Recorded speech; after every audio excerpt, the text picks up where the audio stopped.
Welcome to this week's message for Faith United Lutheran Church, our online message. I'm Pastor Tom Schaeffer, pastor of Faith United in Toledo, Ohio.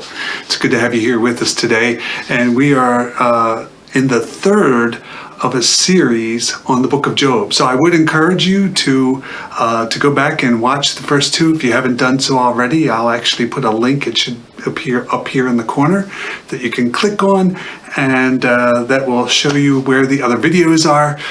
But I'll get you a little bit caught up with the story before we head into this third in the series. So Job was a person that was blameless before God. He was also very blessed.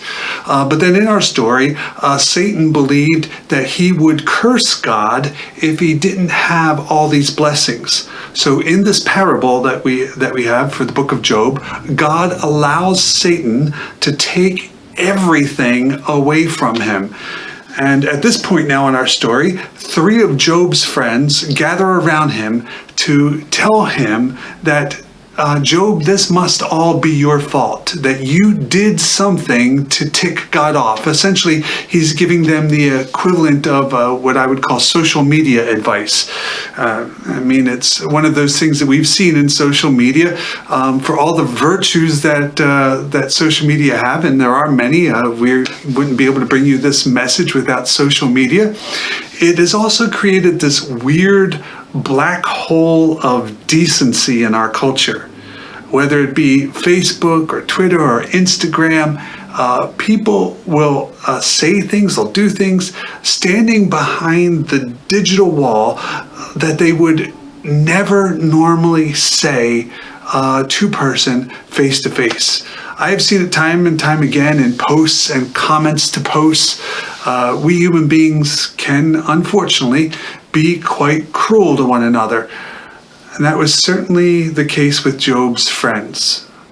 And Job goes back and forth with his friends for quite a while, friends. And then starting in chapter 13, Job really lets them have it. So we're going to take a look at chapter 13, starting at verse 1. And there, Job says, "Look, my eye has seen all of this. My ear has heard and understood it. What you know, I know. I'm not inferior to you, but I would speak to the Almighty, and I desire to argue my case with God. As for you, you whitewash with lies. All of you are worthless physicians. If you would only keep silent, that would be your wisdom." Man, if that is not true sometimes, that for some people, their wisdom would be to keep silent. I can think of countless times when someone in the media is having to backtrack and ask forgiveness for something they posted to social media without thinking. Some of you may know who Herm Edwards is.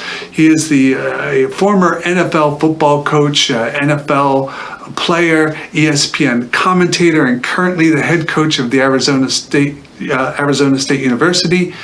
And Edwards is famous, among other things, but famously known for telling his players, "Don't press send. Don't press send." You can look him up saying this on YouTube multiple times. If you are reacting to something and you are thinking of posting online, don't press send, because there is no magic unsend button. It's out there and you're going to have to deal with the consequences. You know when you are about to say something that is wrong, that is hateful, that is hurtful. Just ask yourself, would you say this standing before that person? Even sometimes that is not the right reason to post it, but that's at least some kind of filter about whether you should say it or not say it. Take a moment, control yourself, and shut your mouth. Don't say it, don't post it, don't press send, and then say you didn't mean it. If only you would be silent, that would be wisdom, Job says. And Job has heard enough from his friends. And now he is going to respond. In verse 6, "Hear now my reasoning, and listen to the pleadings of my lips. Will you speak falsely for God and speak deceitfully for him? Will you show partiality toward him? Will you plead the case for God? Here's another important thing to remember, especially for all of us Christians. Wrong things done on behalf of God do not make them right. When we offer hate in the name of God, when we lie in the name of God, when we try to defend our judgmental actions in the name of God, it does not make them any better. It does not make them right. In fact, it's worse because it serves to turn people away from God. And don't forget what Jesus said. Jesus said, to do that it's like pointing out the speck of sin in your neighbor's eye without seeing the log in your own. Job says it this way, picking up in verse 9. Will it be well with you when he searches you out? Or can you deceive him as one person deceives another? He will surely rebuke you if in secret you show partiality. Will not his majesty terrify you and the dread of him fall upon you?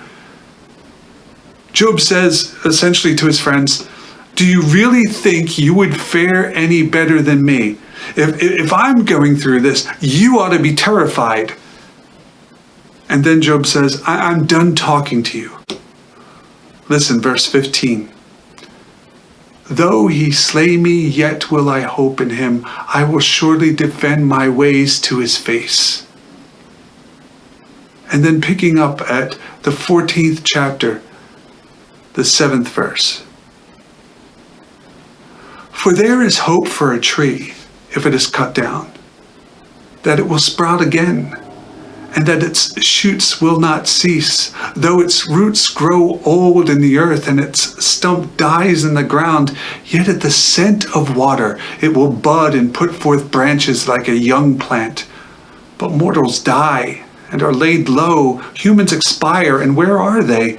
As waters fail from a lake and a river wastes away and dries up, so mortals lie down and do not rise again. Until the heavens are no more, they will not awake or be roused out of their sleep. Have you ever heard the term to hope against hope? Essentially, to hope against hope is to cling to a mere possibility. And that's what Job is doing here. He says, for a tree there is hope of life after death. So can it really be true that there is no hope for humanity? Job is hoping that there is life after all the death that he has experienced in life. Verse 13. Oh, that you would hide me in Sheol. He's speaking to God. Oh, that you would hide me in Sheol, that you would conceal me until your wrath is past, that you would appoint me a set time and remember me. If mortals die, will they live again? All the days of my service I would wait until my release should come. You would call and I would answer you. You would long for the work of your hands. Sheol was the place of the dead in Jewish custom. And Job wishes that Sheol was a place to hide from all the bad that happens in this world, and at the right time, God would bring him out of Sheol. And that, Job says, would be a blessing. Picking up in chapter 19, verse 23. Oh, that my words were written down. Oh, that they were inscribed in a book. Oh, that an iron pen and with lead they were engraved on a rock forever. For I know that my Redeemer lives, and at the last he will stand upon the earth. And after my skin has been thus destroyed, then in my flesh I shall see God, whom I shall see at my side. And my eyes shall behold, and not another. My heart faints within me. Job wishes that his words would be preserved, because though he does not know how, he still believes that God will give him life yet again, that God will deliver him from the death he's experiencing. Job says, "For I know that my Redeemer lives." If you go back and watch the first video in this series, I talk about in that video the fact that Satan, the Hebrew word for Satan, Satan, means prosecuting attorney. Redeemer is also a legal term. Redeemer is the vindicator who rises last to speak in court. The Redeemer has the last word. Job is hoping for redemption. Redemption that comes in the form of a life after death, like a tree that sprouts from the stump of its remains. There are many who have read this story about Job, many who read this story, that also, like Job, hope against hope for a delivery from the death of this world.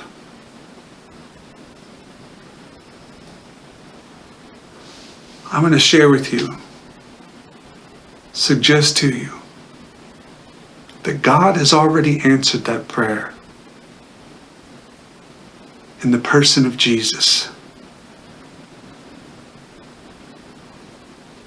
In Jesus, we see that Job's words, those words that he wanted to be written down to last beyond his life, "My Redeemer lives," we see that those words are vindicated. From death on a tree comes life, and the mouth of the tomb sings, "I know that my Redeemer lives." The hope, the vindication, the redemption of Job for you and me is that the sin, death, and despair of this world does not hold the last word. We have a Redeemer who stands for us in the courts of heaven, and his name is Jesus. Amen.